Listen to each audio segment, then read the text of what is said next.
A black hole is not a thing, it's the absence of place, the presence of absence, a hole in the story where reality forgets what comes next. They are not objects hanging in the void, they are the void, wrapped in gravity's cloak.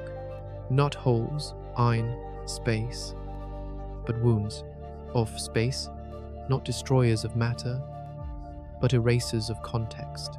A black hole doesn't just bend the rules of physics, it breaks the illusion that there were ever rules to begin with. We used to believe the universe was a stage, a grand celestial dome where stars and planets performed an eternal ballet. But black holes revealed the lie behind that beauty. They taught us that space is not a backdrop and time is not a metronome. They are threads woven together, and black holes are where those threads fray into something unrecognizable. Please like and subscribe, because this journey will change how you see our place in the universe. Prepare yourselves. We begin.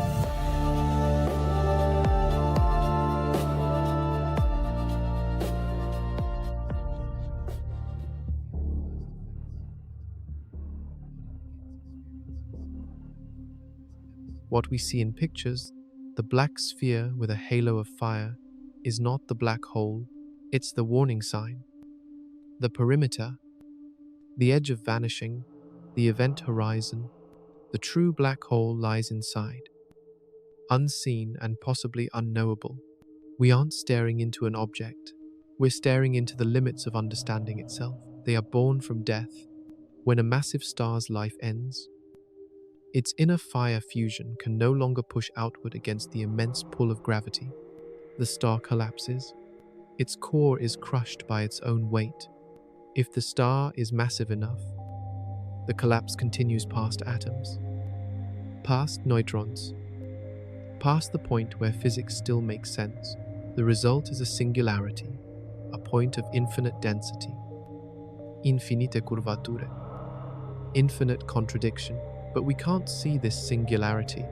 It's hidden. The event horizon marks the last visible echo of reality. Anything light, time, matter, memory that crosses that threshold is lost to us forever. This isn't poetry, it's math. When Einstein described gravity as the warping of space-time, it was Karl Schwarzschild who took his equations and uncovered the possibility of an object so dense that nothing could escape it.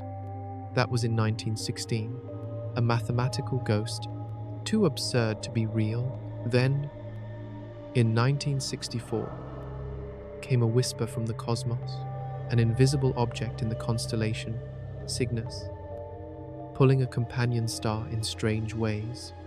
X-rays poured from the system, but the source was dark.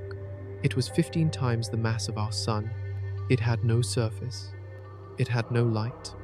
Scientists called it Cygnus X-1, and the age of black holes had begun, but mass is only part of the story.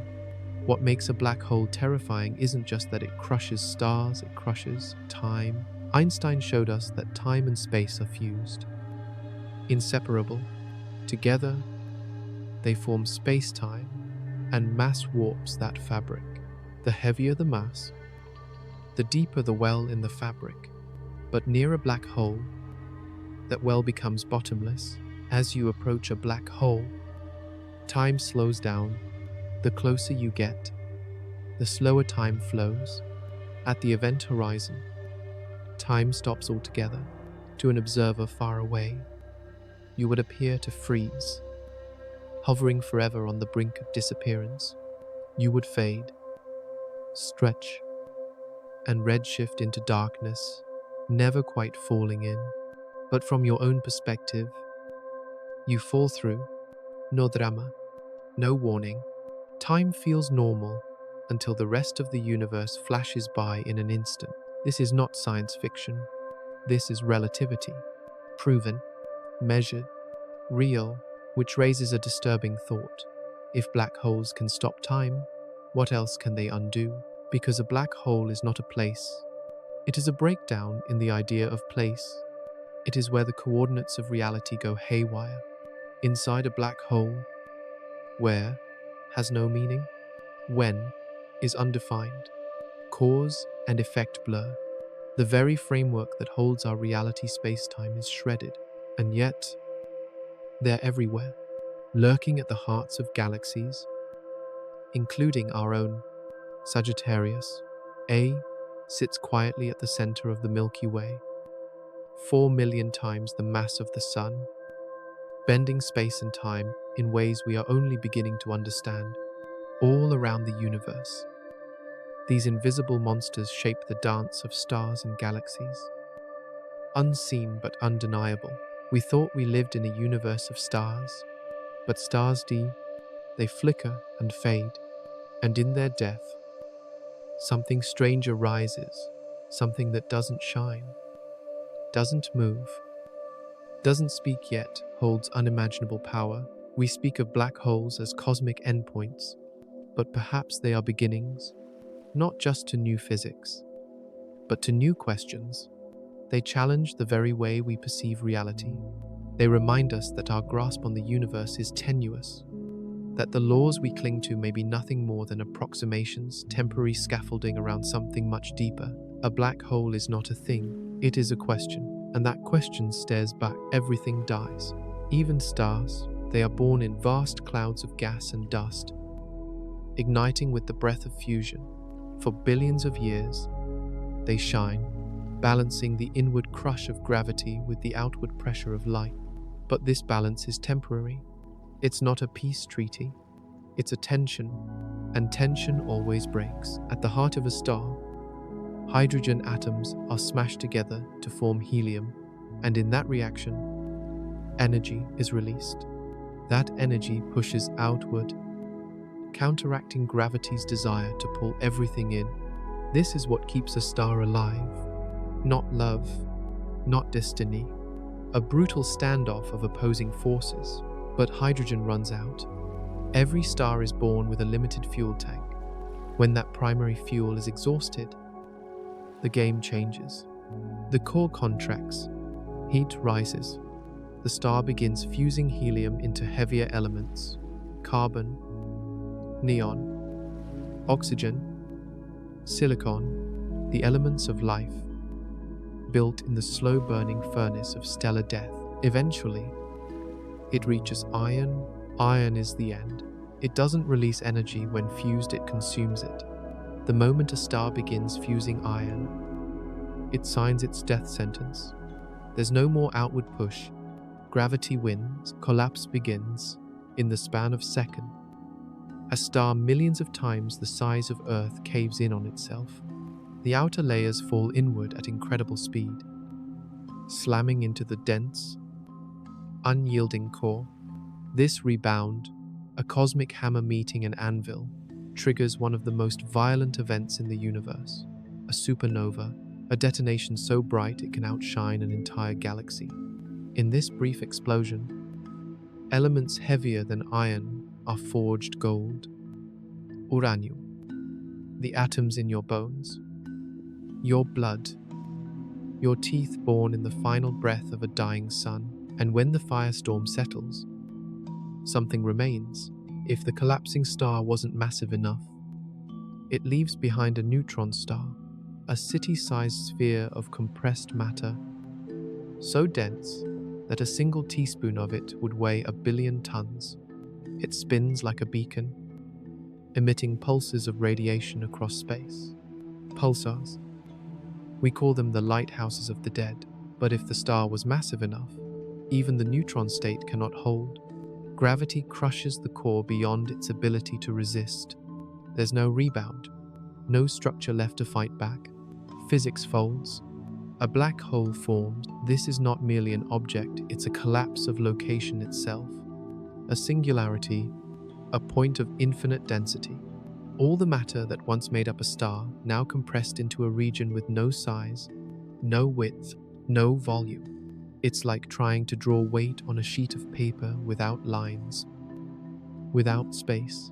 And wrapped around that singularity is the event horizon, the ultimate boundary, not a wall, not a surface, but a point of no return. Cross it, and you're gone, not destroyed in fire or scattered by impact, but erased From all coordinates, from all causality, from the universe's ability to describe where you are, you do not fall into a black hole, you fall out of the universe. And it gets stranger, because we don't even see black holes directly. What we see is what happens to things near them, matter spiraling inward, crushed and heated to millions of degrees, glows with desperate brightness. These glowing halos accretion disks are like screams we can still hear even after the fall. They tell us something unspeakable just happened nearby. We now know that black holes aren't rare. They're cosmic endpoints littered throughout the fabric of space. Every large galaxy seems to harbor one at its center, feeding, spinning, lurking. The larger ones, the supermassive black holes, contain the mass of millions or even billions of suns. How they grew so big, so fast, is still one of the greatest unsolved mysteries in astrophysics. But here's the irony. While black holes are born from the death of stars, they also create the very forces that sculpt galaxies. The jets of radiation they emit, the gravitational grip they hold over surrounding matter, the violent birth of quasars, all these things shape the architecture of the cosmos. They are both tombstone and architect, grave and genesis, in a very real way. Black holes are creators. Their formation triggers the distribution of elements. Their presence organizes star systems. Their hunger keeps the cosmos in motion. They are not just destroyers, they are sculptors of destiny, giving form to the chaos of expansion. But if black holes are creators, then they are also questions, because within them lies a place where our understanding of physics breaks down completely. Every law we've discovered, every force we've measured, every equation we trust fails at the singularity. It's not just a point of compression, it's a point of epistemic collapse. We simply don't know what happens at the center of a black hole. We don't know if center even means anything in that context. Some say it's a bridge, others say it's a trap. Some believe it connects to another universe. Some believe it ends everything, even meaning itself. What we know for sure is that nothing, not even light, escapes its grip. And without light, we are blind, but black holes do not care about our blindness. They are indifferent to our theories. They do not explain themselves. They just exist immense, silent, and ancient, watching. They are the final form of stellar transformation, the last breath of giants, and perhaps the seed of something beyond. We tend to think of death as the end, but black holes suggest a more complex story. A story where death is not destruction but compression, not finality, but a boundary we are not yet wise enough to cross. And perhaps, someday, we will. Time does not flow evenly across the universe. That fact alone should make your skin crawl. You experience time as a rhythm constant, reliable. Seconds tick, minutes pass, hours vanish. But this is an illusion of comfort, a convenience of proximity, because the deeper you peer into the universe, the more warped time becomes, and nowhere is that more true than near a black hole. Imagine watching someone fall toward a black hole, from your position, far away and safe. You see them drift closer to the event horizon, the boundary where escape becomes impossible. But something strange begins to happen. They start to slow down, not physically, but temporally. Every second takes longer. Their motion becomes syrup thick, then frozen. Right before they reach the event horizon, they stop, not actually, but visibly, from your frame of reference. They hover on the edge of disappearance. They never quite fall in. You wait and wait, but they never go. They fade, their light redshift stretching to longer, dimmer wavelengths. Eventually, it vanishes into infrared, then microwave, then nothing. It's as if the black hole swallows their existence not with speed, but with silence. And yet, to the one falling in, Time continues normally. There is no pause, no sudden change. They cross the horizon unaware of the magnitude of what just happened. They don't feel the border. They don't see a sign saying, "You are now beyond everything." From their perspective, the universe outside begins to accelerate galaxies, spinning faster, stars collapsing in flashes of brilliance, civilizations rising and falling in an instant. They fall, and as they do, the entire history of the cosmos might pass them by in a breath. This is the gravitational time dilation predicted by Einstein's general relativity. Time doesn't just tick. It bends, it stretches and flexes in the presence of mass and motion. And near a black hole, where space-time curves toward infinity, time distorts in ways that are incomprehensible to human intuition. It's not just that clocks tick slower, it's that the definition of time itself becomes undefined. This leads to something terrifying. From the outside, the black hole's event horizon looks like a boundary where time halts completely, a place where information can go in, but never come out, a one-way door into forever. So what is the event horizon? Really, it's not a physical surface.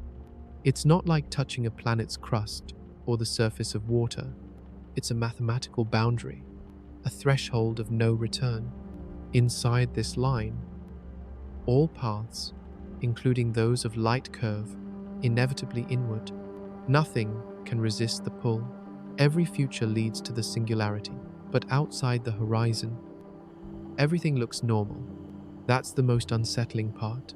If you were hovering just outside a black hole, nothing in your immediate environment would alert you to the cosmic horror lurking below. You wouldn't feel the boundary. You'd see the stars, feel the radiation, witness the same physics that operate elsewhere in the universe. And yet, one small step closer, and you're gone. It's not just space that collapses inside a black hole. It's direction itself, inside the event horizon. Moving forward in time becomes the same as moving inward toward the singularity. You can't choose to stand still. You can't escape. Even if you tried to resist, you'd still fall, because time is pulling you in now, not space. It's as if the singularity becomes the future, and all paths lead to it. This is the existential horror of black holes. They don't just crush matter. They trap causality. They force all possible futures into one inevitable outcome. No freedom, no branching paths, just descent. And yet, the surface of a black hole, that invisible, perfect sphere, has no substance, no particles, no atoms. It is a line in a mathematical field, and yet it holds dominion over light, space, and time. The black hole doesn't announce its boundary, but its effect can be felt in ways both literal and poetic. It reminds us that perception is not reality, that what we see is not always what is. From one perspective, a falling object never crosses the threshold. From another, it crosses easily. Both are true. Neither can be reconciled. This is not a flaw in logic. It is the nature of relativity. Time is not universal. It is personal. It is curved by gravity, shaped by motion, distorted by mass. The deeper the gravity well, the slower time flows, and a black hole is the deepest well imaginable, so deep that, at its base, time may stop completely. And this should haunt us, because it means that now is not the same for everyone, that the very notion of simultaneous events is an illusion, that two people can disagree about the sequence of things and both be correct. Black holes don't just warp space, they fracture truth. And this is where physics begins to sound like poetry, or madness, because if time stops at the event horizon, and space becomes a directionless descent, what is left? What is happening inside? We don't know. We can't know. Our mathematics break. Our observations end. Our instruments fail. Some believe the singularity at the center is a point of infinite density. where all matter is compressed to an infinitely small point. Others suspect it's a breakdown of our understanding, a place where quantum mechanics and general relativity must unite into a new theory we haven't yet discovered, a theory of everything. And perhaps, just perhaps, the singularity is not even a place at all, but a process, a transformation, an exit, a rebirth. These are the thoughts black holes provoke, not just about astronomy, but about identity, meaning, and fate. Because if time can stop, then what else can break? And if all roads lead to collapse, can any lead out? Black holes began as mathematical curiosities, theoretical oddities tucked into equations. But now, we know they are real. They shape galaxies, they distort light, they affect time itself, and standing at their edge, we are forced to confront the ultimate question. What happens when reality runs out of time? Imagine a patch of space where nothing exists, no stars, no dust, no light, no particles, just absolute emptiness. You might think of it as a perfect void, a dead zone between galaxies, a place where the universe takes a breath. But here's the twist. Even in this perfect stillness, something stirs, because what we call nothing is not truly nothing. It is full with potential, invisible, vibrating, waiting, light. For example, moves through this vacuum, and not as particles darting across emptiness, but as waves of energy, electromagnetic oscillations. But if there's no medium, no air, no water, then what exactly is waving? This question leads us to one of the most profound truths in all of physics. The universe is underpinned not by particles, but by fields. A quantum field is not an object. It's not even made of objects. It is a condition, a hidden presence. It stretches through every inch of space and time, from the birth of the universe to its ultimate collapse. Everywhere you go, the field is already there. Every kind of particle you've ever heard of: electrons, photon, quarks is not a standalone thing.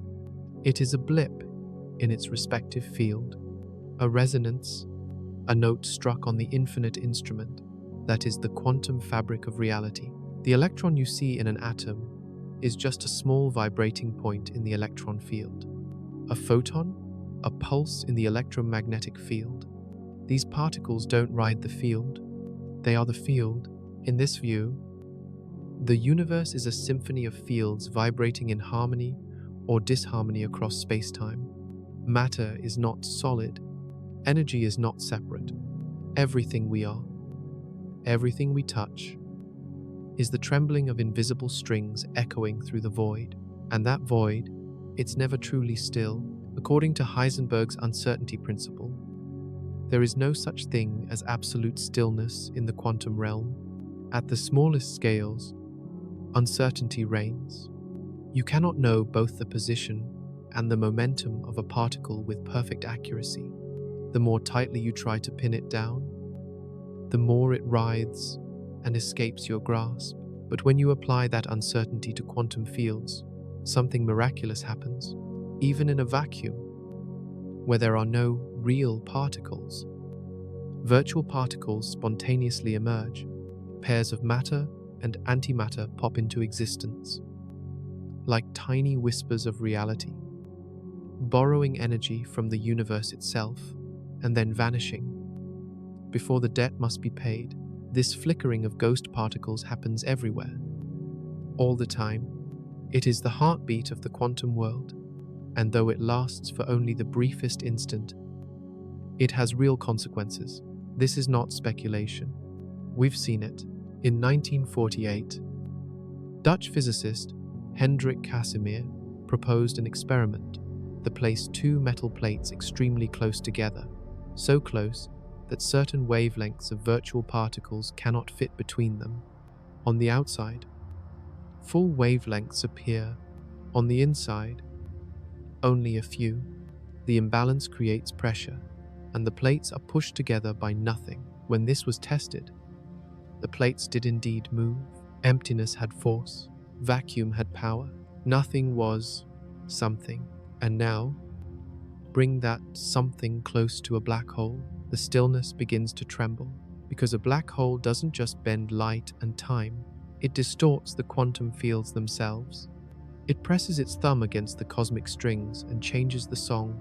Stephen Hawking saw this. In 1974, he proposed a startling idea. What if black holes weren't completely black? What if through quantum effects at the event horizon they could leak? He imagined a pair of virtual particles appearing near the event horizon.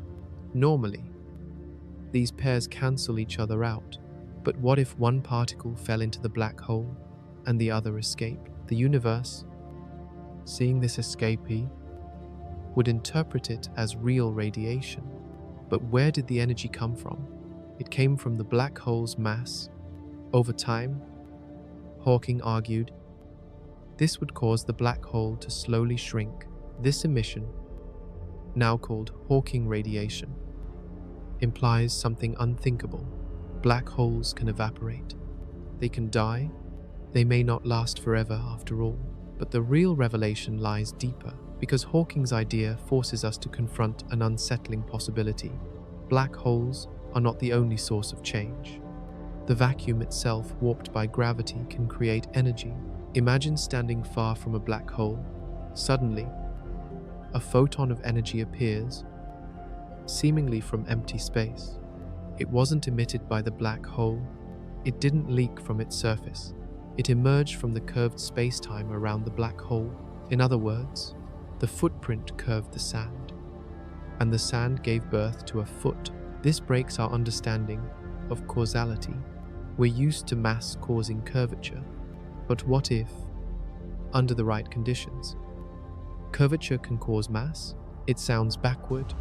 It sounds impossible. And yet, mathematically, it holds. This isn't just metaphysical musing. Experiments have begun to hint at Hawking's idea in the lab. Using sonic black holes where sound waves are trapped instead of light, researchers observed the acoustic analog of Hawking radiation. Thousands of trials, matching results. The math works. Of course, we haven't observed real Hawking radiation yet. The universe is too noisy.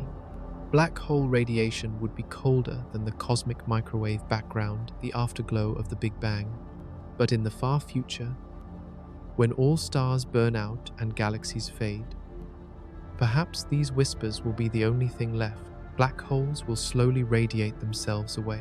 And maybe, just maybe, what's left behind won't be emptiness. Because if the vacuum is never empty, then the death of a black hole is not an ending. It is a transformation, a return to the symphony of fields, a soft note, echoing through space-time, waiting for the next crescendo. Hawking radiation isn't just strange, it's offensive to everything we thought we knew about the universe. Black holes, those eternal prisons of gravity, were supposed to be the final destination of matter and energy. Once something crossed the event horizon, it was gone forever. Lost to time, lost to space, lost to history. No escape, no return.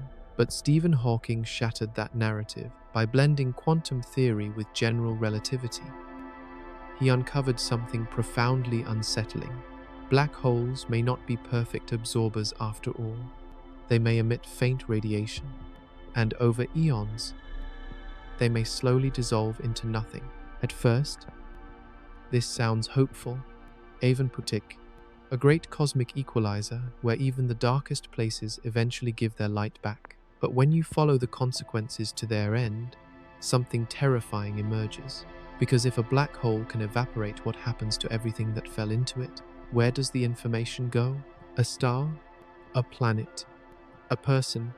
A lifetime of complexity, structure, data, pattern? If all of that falls into a black hole, and the black hole later vanishes into thermal radiation, what's left? The light is featureless, random, pure entropy, no imprint, no story. And that violates the most sacred law in all of quantum mechanics. unitarity, the principle that information is never destroyed, only transformed. In quantum physics, every particle interaction is like a dance. If you know the final state, you can rewind and reconstruct the past. The universe is in theory, reversible. No information is ever lost, just hidden, scrambled, encoded. But Hawking radiation appeal different. It looks like noise. It carries no memory of what the black hole once was, no trace of what fell inside. If it's truly thermal, truly random, then information has been obliterated. And that is not just inconvenient, it is impossible, unless something deeper is going on. To understand how, we need to revisit how Hawking radiation arises. It begins with the quantum fields surrounding the event horizon, not inside the black hole, but just outside. These fields are never still. Thanks to Heisenberg's uncertainty principle, they constantly ripple with brief, ephemeral fluctuations, virtual particle pairs.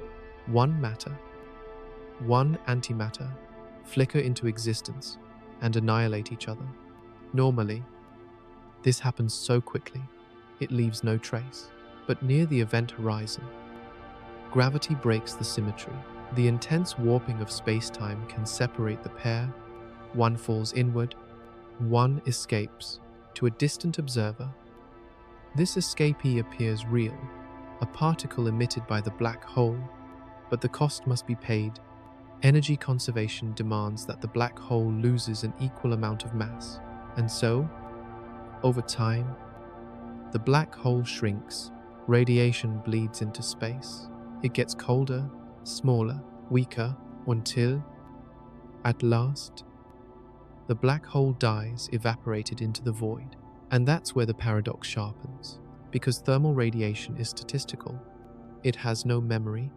A black hole formed from a collapsed star, from a city-sized neutron core, from a library, from your body, it would all radiate away as the same dull glow. No distinction, no uniqueness, just heat. But quantum theory says that's not allowed. Information must go somewhere. So where does it go?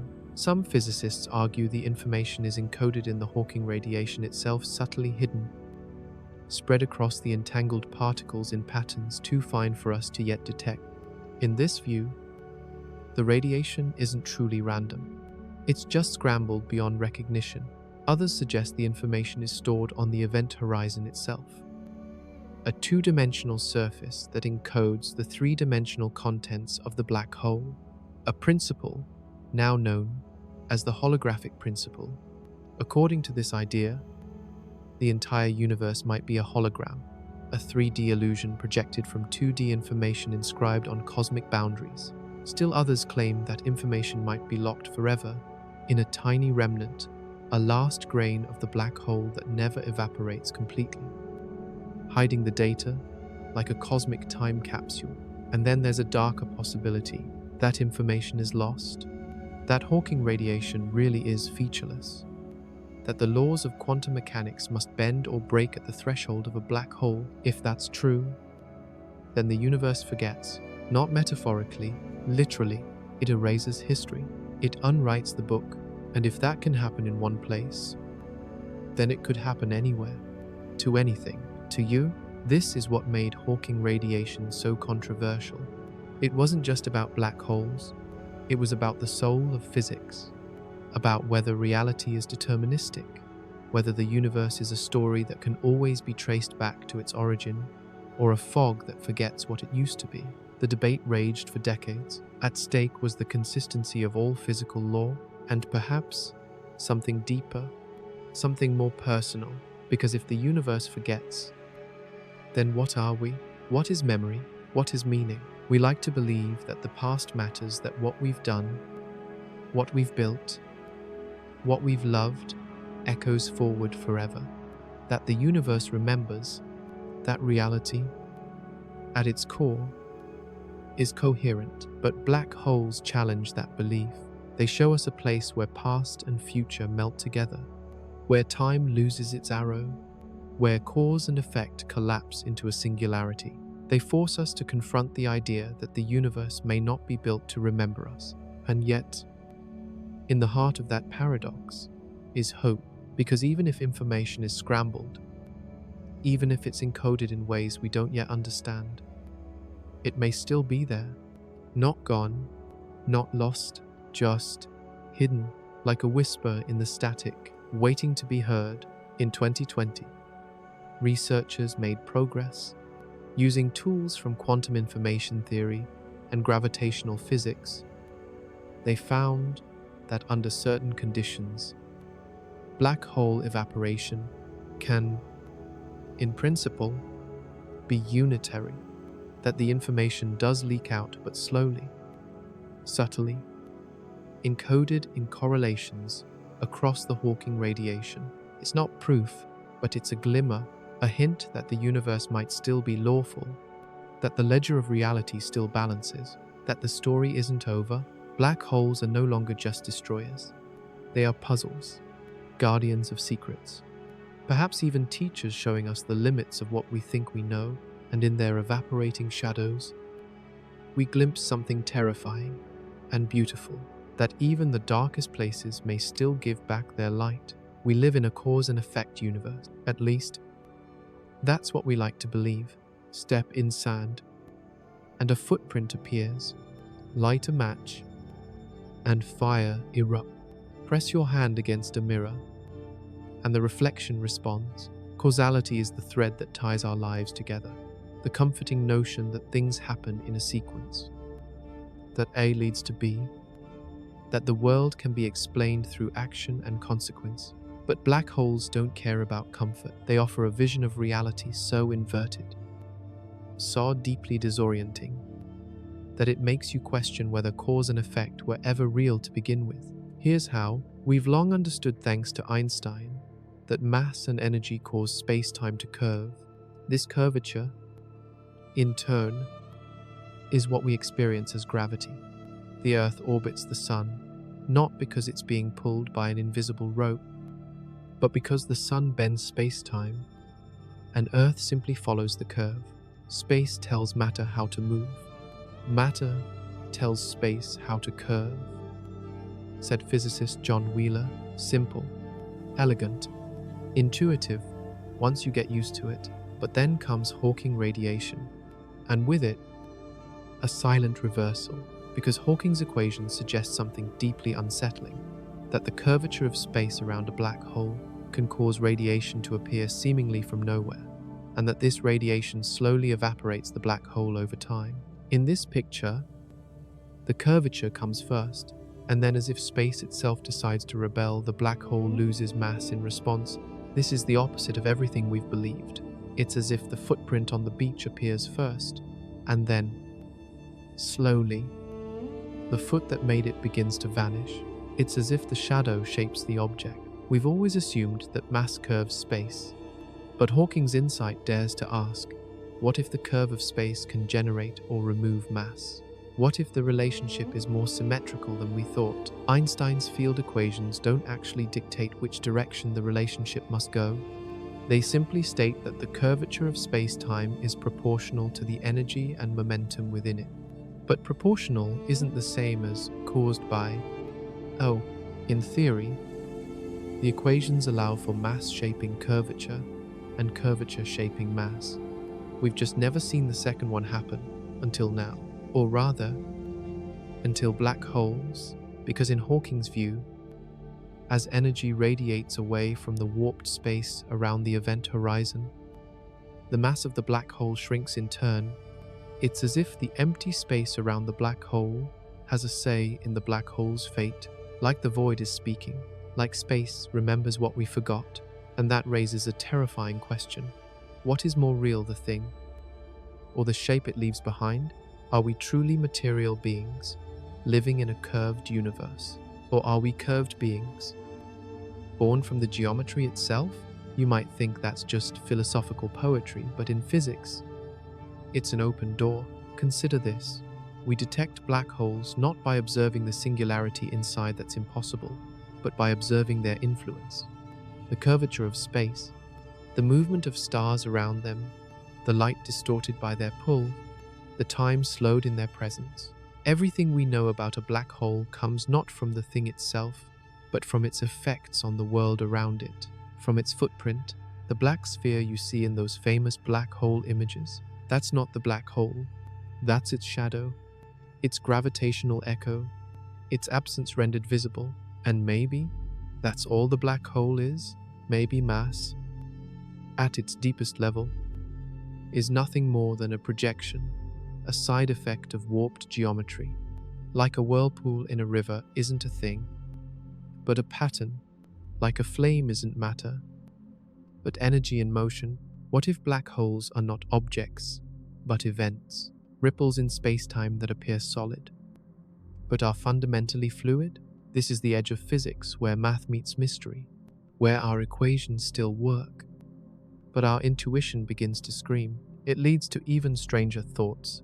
If curvature can create mass, could the entire universe have emerged this way? Not from a primordial atom, not from a singular point, but from a ripple in the field, a twist in geometry, so profound that it birthed time, space, matter, and meaning. We already know the Big Bang was not an explosion in space. It was an explosion of space, a sudden expansion of geometry itself. Perhaps this isn't just how black holes end.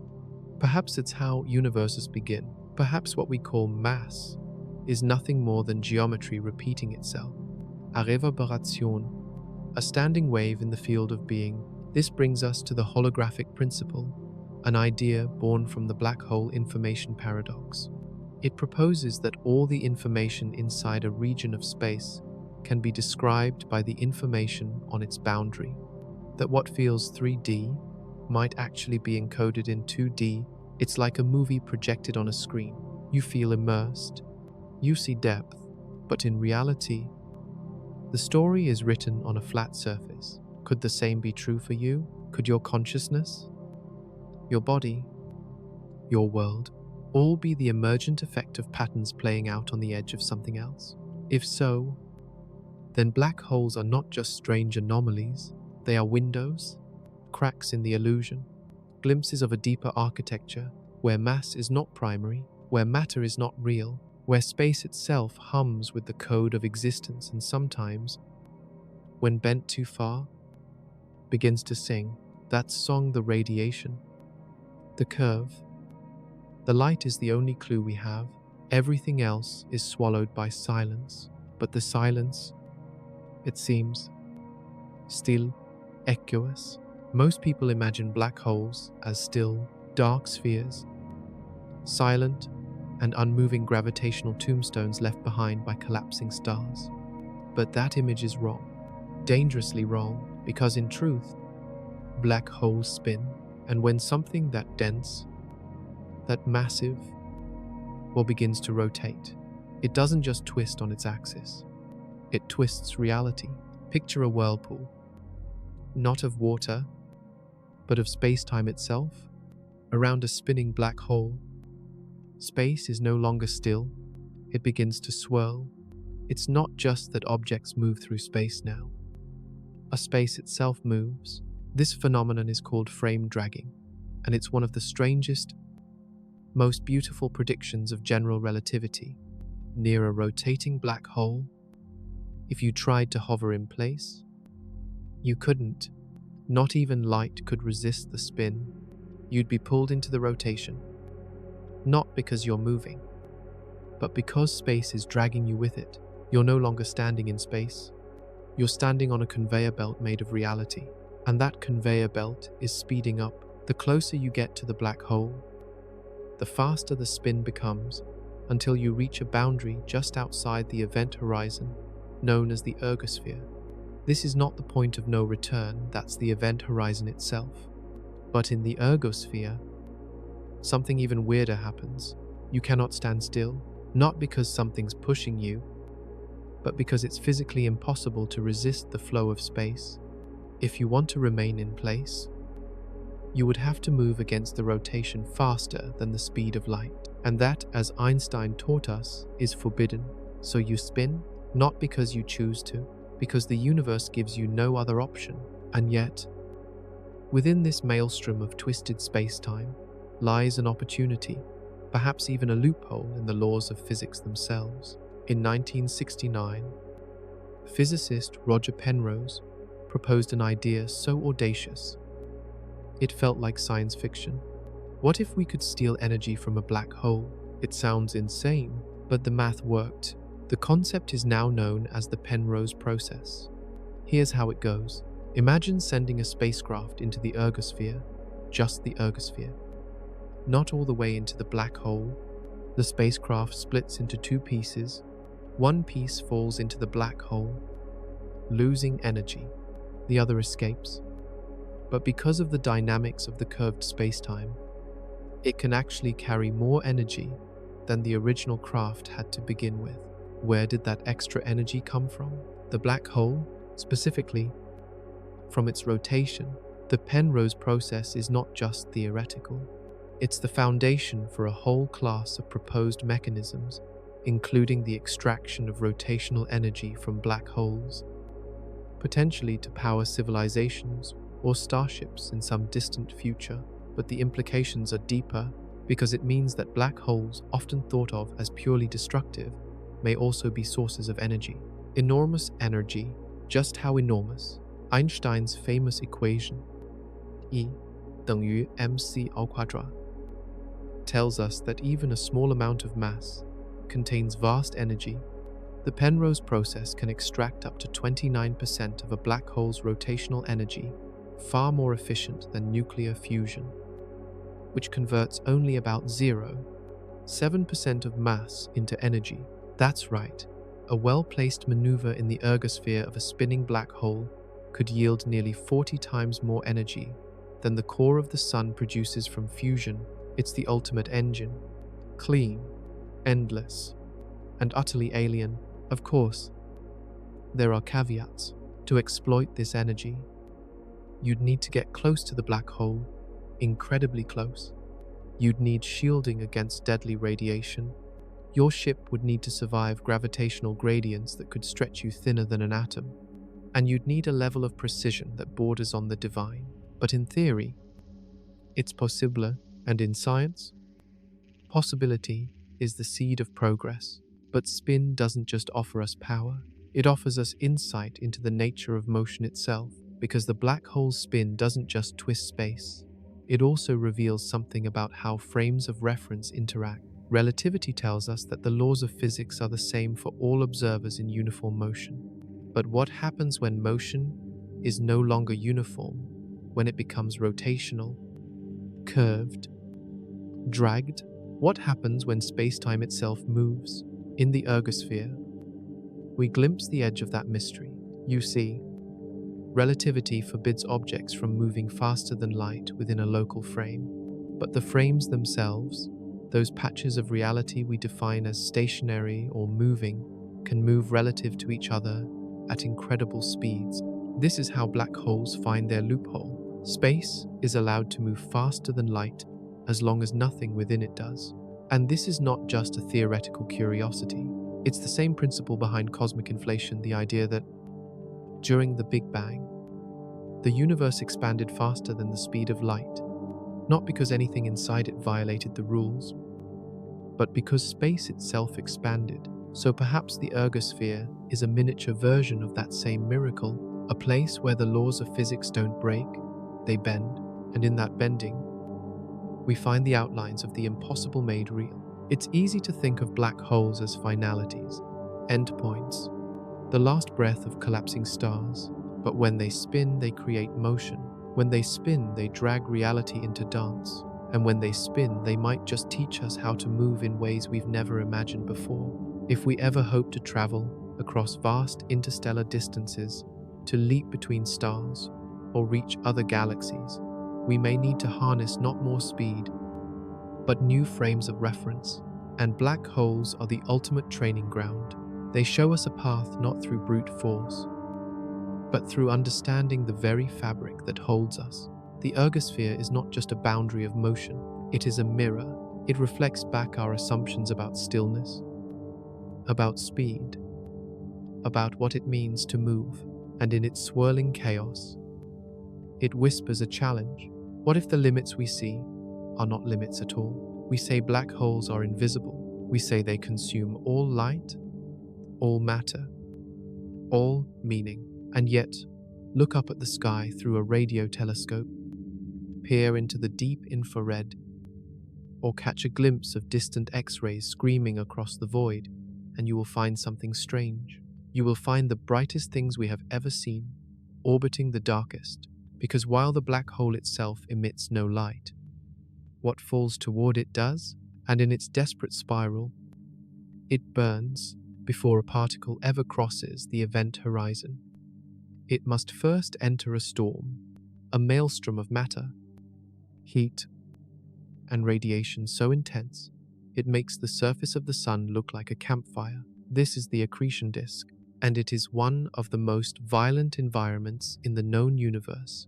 Imagine this: a star drifts too close to a black hole. The gravitational gradient, known as the tidal force, rips it apart, not all at once. First, its atmosphere is stretched, then its outer layers are peeled away. Eventually, even its core succumbs. The debris doesn't fall in like a stone into a well. It orbits, it forms a flat, glowing disk, spinning faster than any hurricane, hotter than any furnace. The matter accelerates, compresses, collides.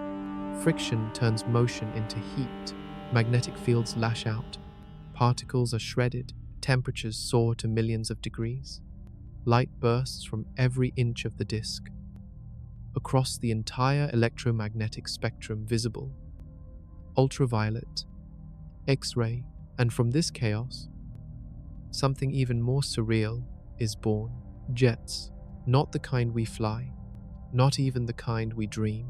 These are relativistic jets, twin beams of plasma and radiation shot out along the black hole's axis of spin.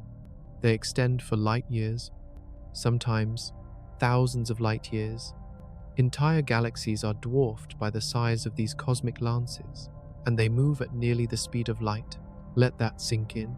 A beam of matter, not energy matter fired across space at such speed. It almost breaks the universe's speed limit. How? That question is still one of the deepest mysteries in astrophysics. We think it begins with the magnetic fields inside the accretion disk. As matter spirals inward, it drags magnetic field lines with it. The spin of the black hole twists those lines into tight coils, and somehow no one knows exactly how those coils become slingshots. They fling charged particles away from the center, not into the black hole, but out into space. The jets aren't emitted from inside the event horizon. That would be impossible. They are forged in the crucible of the edge, where space-time warps, where heat and motion blur into radiation, where the rules of classical physics collapse into quantum uncertainty. In this liminal zone, the black hole becomes a paradox, a being of darkness that births light, a force of consumption that becomes a fountain of creation, and the brilliance it generates is colossal. Some of these objects, known as quasars, outshine the galaxies that host them. Imagine a single point in space, smaller than our solar system, emitting 1,000 times more light than 100 billion stars. To witness one is to stare into the eye of a cosmic engine running on death and gravity. And yet, it isn't just energy they release. These jets, these accretion disks, these eruptions, they shape the structure of the universe. They regulate star formation by heating up galactic gas clouds, preventing them from collapsing. They distribute heavy elements. They carve out cavities in interstellar space. They influence the fate of galaxies. The black hole, far from being a passive sinkhole, becomes a sculptor, a shaper of worlds, a destroyer and a midwife in one. And here's the strange twist. The more matter a black hole consumes, the more luminous its surroundings become, but also the harder it gets for more matter to fall in. Because the light pushes back, radiation pressure builds. At a certain point, called the Eddington limit. The energy emitted from the accretion disk becomes so intense it can counteract gravity itself. This creates a self-regulating mechanism. The black hole feeds, but not without consequence. It must dance with its own hunger. It cannot gorge forever, and yet, despite this cosmic balancing act, black holes manage to grow over billions of years. They swallow stars, clouds, planets, anything that strays too close. And as they grow, so too do their disks, so too do their jets, so too does the light they cast. It is one of the universe's most savage ironies that the brightest beacons in the cosmos come from the mouths of monsters. But perhaps that's always been the truth. Perhaps darkness has always been the source of illumination, not in spite of what it destroys, but because of what it reveals. In the furnace of the accretion disk, matter becomes plasma, atoms become memory, and reality itself becomes malleable. And what we learn from these burning halos is not just astrophysics, it's metaphysics. That transformation required destruction, that brilliance requires compression, that what seems to die might only be changing form. We call it radiation, but maybe it's something more. Maybe it's a message, a scream across time and space saying, this, too, is part of creation, not in peace, but in fire, not in serenity, but in collision. Maybe that's the true nature of the cosmos. Not silence, but music made of light and force and entropy. And the black hole? It's the conductor. In the far reaches of the cosmos, there is a light that shouldn't exist. It's too old, too bright, too powerful, and it comes from something too massive to have formed so soon after the universe began. Its name is Photon 618. A supermassive black hole over 66 billion times the mass of our Sun. Let that number sink in. Not a million, not a billion, 66 billion. A gravitational leviathan so large, it breaks our models of how black holes form, feed, and evolve. A cosmic monarch ruling from the center of a quasar, more luminous than 1,000 galaxies combined. But here's the real puzzle. Photon 618's light has traveled over 10 billion years to reach us, which means it was already unimaginably massive when the universe was still a teenager. And it's not alone. Astronomers have found dozens of these ancient quasars, supermassive black holes that existed when the cosmos was less than 1 billion years old, according to everything we thought we knew about gravity, accretion, and stellar death. They simply shouldn't be there. You see, we thought black holes grew slowly. Astroids collapses into a black hole of a few solar masses, then gradually accretes gas and dust, swallowing nearby matter over eons. But Photon 618 and its siblings challenge that story. They're not the result of slow growth. They're ancient giants, born, almost fully formed. And that forces us to ask a terrifying question. What if black holes didn't come after galaxies? What if they came first? The standard cosmological model LCDM, cold, dark matter, and dark energy, suggests galaxies form from clumps of matter that collapse under gravity, cooling and condensing to form stars, which eventually die and seed the universe with black holes. But quasars like Photon 618 suggest another sequence. Black holes form first. Galaxies are built around them. Instead of black holes being the leftovers of stars, they become the seeds of structure, gravitational anchors pulling in gas, igniting star formation, organizing chaos into order, a top-down architecture of the universe. And if that's true, then black holes are not just endpoints of evolution, they're architects of cosmic history. But even then, we hit a wall, because even if you start with a massive black hole early on, there's a limit to how fast it can grow. Remember the Eddington limit?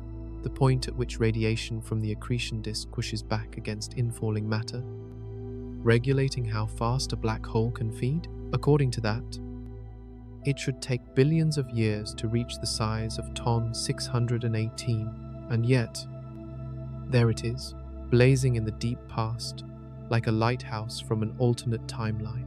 So how do you grow a monster so fast? Some scientists propose a workaround.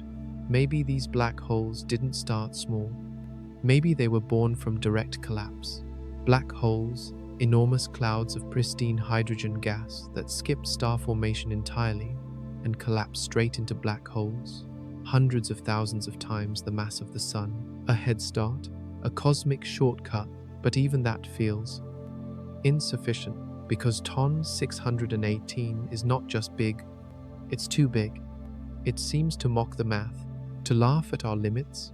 Others suggest super Eddington accretion, a period where black holes could have briefly devoured matter faster than expected, outpacing the radiation pressure that normally slows them down. Or maybe they were fed by galaxy mergers, violent cosmic collisions that flooded them with gas and momentum, triggering runaway growth. But each theory adds complexity, more conditions, more assumptions. What's becoming clear is this: we don't understand how these giants came to be, and that's exhilarating, because when nature breaks the rules we wrote for it, that's when we learn something deeper. These black holes aren't just anomalies, they're clues that our timeline may be off, that the early universe may have been more chaotic, more fertile, more explosive than we ever imagined. Clues that something happened in the first billion years of time that we don't yet grasp. And that's not just a problem for astrophysics. It's a problem for philosophy, because if black holes like Ton 618 existed so early, what does that say about time? About origins? About growth? What if the universe doesn't build upward from simplicity to complexity? From particles to people? What if it erupts fully formed? Not gradually evolving, but unfolding. As if following a blueprint we can't yet read. It makes you wonder, was the early universe a nursery or a cathedral? Were black holes accidents of stellar death or intentional structures? Did they emerge randomly, or were they woven into the code? Some cosmologists now entertain radical ideas that black holes may be connected to dark matter, or that the universe is cyclic, and these ancient giants are echoes from a previous cosmic loop. Others look deeper into quantum gravity, string theory, or primordial fluctuations seeded during inflation. But no answer yet fits. The riddle remains. We stare into the light of Ton 618 light that left before Earth even existed, and we see the impossible made visible, a contradiction glowing in the dark, a whisper from the beginning of time that says, "You don't understand me yet." And maybe that's the point. Maybe Ton 618 is not here to be explained. Maybe it's here to invite us into a bigger story, one where time is stranger, growth is faster, and gravity is not a chain, but a bridge. Maybe the universe isn't just older than we think. Maybe it's smarter. Maybe it knew how to grow giants in the dark. Maybe it still does. What if death is just a door? What if a black hole, the very symbol of finality, of cosmic collapse, isn't where things end, but where something else begins? We are taught to think of black holes as destroyers, monsters, the end of all structure, all light, all memory. But a growing chorus of physicists, dreamers, and mathematicians has begun to ask a dangerous question. What if there's something on the other side? Einstein's equations whisper, yes. You see, the math of general relativity doesn't forbid a pathway through a black hole. In fact, it predicts one a mirror opposite, a theoretical structure that reverses the flow of time and matter. If black holes consume, white holes explode. A white hole is a region of space-time where nothing can enter, only escape. Matter bursts forth, but nothing can fall in. It is, in essence, the reverse movie of a black hole. And if black holes are the end of time for anything that falls in, then white holes may be where time begins again. But no one's ever seen one, at least not yet. They exist on paper, in equations, in the clean, godlike logic of mathematical symmetry. But if nature loves symmetry, as it so often does, then white holes might be the answer to one of the deepest paradoxes in science, the information paradox. Because when something falls into a black hole, a star, a planet, a photon, a thought, what happens to the information it carried? Quantum mechanics insists that information can't be destroyed, but relativity says the black hole eats it, seals it, hides it forever. Two pillars of physics. Incompatible, unless the black hole doesn't destroy information. It stores it, transforms it, or maybe sends it somewhere else. That somewhere else could be a white hole, and the tunnel connecting the two, a wormhole, a bridge between distant regions of space, or even time. Not science fiction, not anymore. Einstein and Rosen themselves proposed it in 1935, the Einstein-Rosen bridge, a structure predicted by the equations of gravity, a shortcut through space-time, a crack in the cosmic sidewalk. In theory, if you could traverse a wormhole, you could move faster than light without ever breaking the speed limit, because you're not moving through space, you're moving through space-time itself. But there's a catch. Wormholes are unstable. They collapse too fast for anything to cross. The throat pinches shut. The tunnel evaporates, unless, and this is where things get even stranger, unless you can hold it open. Some exotic forms of matter, predicted by quantum theory, might provide the negative pressure needed to stabilize a wormhole's walls. Not gravity pulling in, but anti-gravity pushing out. It sounds absurd, but quantum physics is absurd, and the idea refuses to die. Some have even speculated that the interior of a black hole, far beyond the event horizon, may not crunch to a singularity at all. That maybe, deep inside, space-time rebound, collapses to a point and then bounces back, creating a white hole on the other side. In that case, black holes aren't dead end. They're portals, gateways from one domain of reality to another, maybe even from one universe to another. A multiverse of black holes, each one a birth canal into a newborn cosmos. Our own universe might have been born this way. The Big Bang as the white hole remnant of a black hole in some other dimension. A cosmic recycling loop, death and birth locked in eternal embrace. Of course, we don't know. We can't test it. Not yet. The event horizon is a one-way membrane. It hides the truth. It keeps its secrets. But perhaps that's the point. Perhaps black holes are not just objects, but mirrors. They reflect our limits back at us. They say, you've come this far. To go further, you must change how you think about time, about causality, about the nature of space. Because if wormholes are real, if white holes exist, then the cosmos is far more connected than we ever imagined. Distance becomes an illusion, sequence becomes optional, and the past and future are no longer fixed endpoints, they're perspectives in a higher dimensional space. Maybe the universe doesn't have a single history. Maybe it has layers, and every black hole is a door between those layers. But here's the deepest twist. Even if white holes and wormholes remain forever untestable, even if they exist only in equations and dreams, they still serve a purpose. They stretch our imagination. They bend the boundaries of what we believe is possible. They force us to confront the limits of perception, the arrogance of certainty, and the mystery of being. Maybe we were never meant to understand them fully. Maybe black holes are reminders that there will always be places in the universe and in ourselves that remain unknowable. And maybe that's not a flaw. Maybe that's the beauty. Because the moment we think we've mapped reality, the black hole appears and pulls that map into darkness. And on the other side, we don't know. Not yet, but we're listening. There is a clock in your mind, ticking, always ticking. You wake. You age. You remember. Seconds stack into hours. Days build into years. This rhythm is so familiar, so constant. We never question it until we meet a black hole, because a black hole doesn't just bend space. It destroys time, not metaphorically, not poetically, Literally, time slows down as you approach one. That's Einstein's relativity. Proven, measured.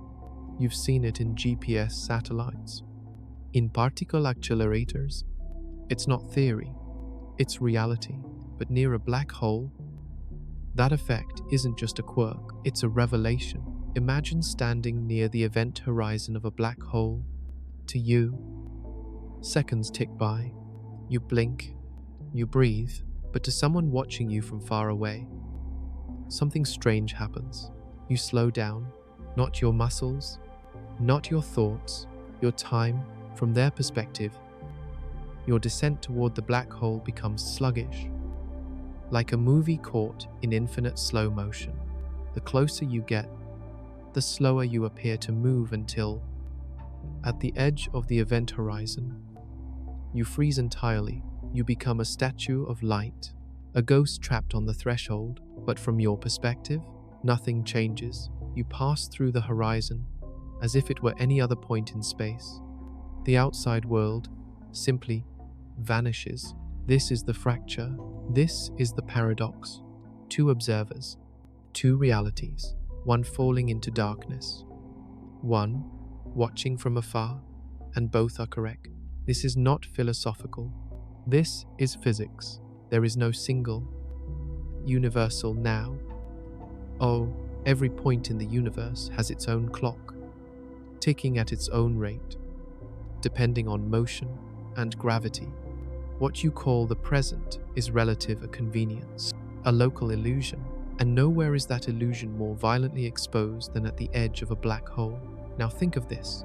The bigger the black hole, the gentler the gradient of gravity at its edge. That means you could, in theory, cross the event horizon of a supermassive black hole without noticing anything. No crunch, no crush, just a quiet slipping away while the rest of the universe races ahead. In your final seconds inside the black hole, you could witness billions of years pass outside. Stars born and die, galaxies drift and dissolve, the heat death of the universe itself, all compressed into your last heartbeat. From your point of view, the end of time happens instantly. This is what physicists call time dilation. But what it really is existential horror, because it reveals something unnerving. Time isn't linear. It isn't absolute. It can stretch. It can twist. It can stop. So what is time? Is it just a coordinate? A label for change? A byproduct of entropy? Or is it something deeper? Inside a black hole, time and space trade places. Let that sink in. Outside, you move through space, and time is your guide. Inside, time becomes your prison, and space becomes a path you can't take. You're no longer falling through space, you're falling through time. The singularity is not just a point in space, it's a moment in time, your future one that you are inevitably pulled into. Like a bead sliding down a wire, there is no stopping, no escaping, no turning around. Inside the event horizon, your future is fixed, and your past, erased. Directionality collapses, cause and effect blur. Your story becomes a one-way script, ending in a point of infinite density where known physics collapses into paradox. But what if the singularity isn't real? What if it's just a signpost, a warning that our current theories have hit their limit? Some physicists believe the singularity doesn't truly exist, that quantum gravity, a theory we haven't fully discovered yet, would smooth out the infinite crunch. Others propose that time doesn't end in the singularity, it rebounds, that inside every black hole is a new beginning, a place where time re-emerges, running in a different direction, a baby universe, gestating in the womb of another. But all of this remains speculation, because we cannot see beyond the event horizon. Time, that most sacred of concepts, becomes meaningless there, and that's the lesson. We think time is a river, flowing, inevitable, linear, but maybe it's a sea, and black holes are whirlpools in that sea, places where time folds, spirals, and falls into itself. And maybe our lives, our memories, Our past and future are just ripples on that sea, temporary, local, fragile. The truth is, we don't know what time is. We only know how it feels. We know it hurts. We know it heals. We know it passes. Even when we beg it to stop, and in the presence of a black hole, we are forced to admit, time doesn't obey us. It doesn't belong to us. It never did. Black holes show us the limits of our imagination, but they also offer a gift. They remind us that we are creatures suspended between beginnings and ends, and that even endings might not be final. That time, like space, may be more fluid, more wild, more mysterious than we dare believe, and that the ticking of the cosmic clock is not a sentence, it's an invitation.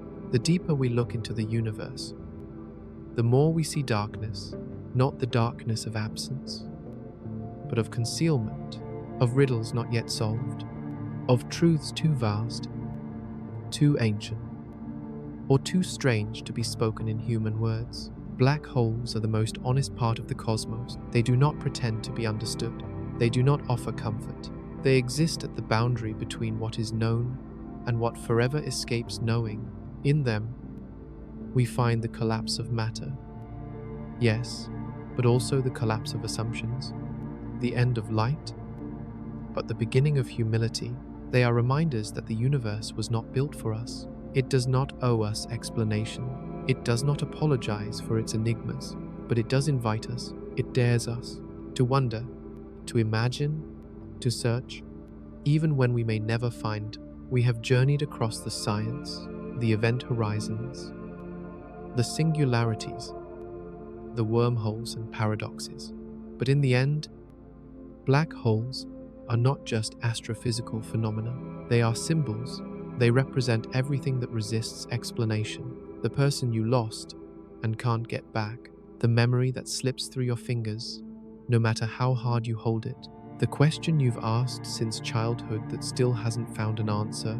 In the shape of a black hole, the universe paints its signature, a circle of silence, and in that silence, we hear the echo of our own limits, but also our own courage. Because to stare into a black hole to truly understand what it represents is to confront the terrifying beauty of existence itself.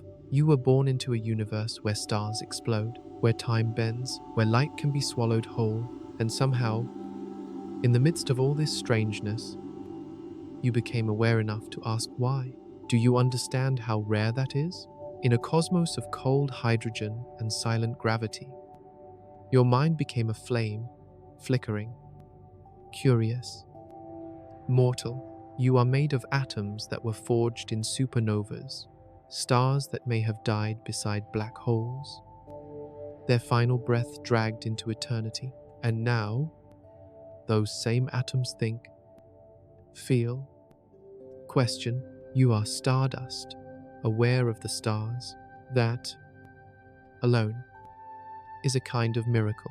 Black holes remind us that not everything can be grasped, that the universe is not a puzzle to be solved, but a mystery to be lived.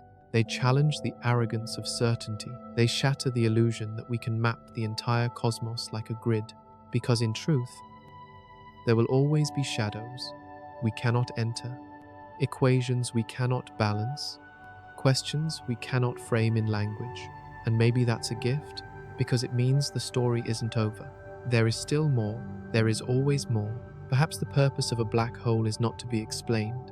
Perhaps its purpose is to provoke awe, to show us the shape of humility, to teach us how to kneel before the unknown, not in fear, but in reverence, and to remind us that the most profound knowledge is not what we understand, it's what we wonder about.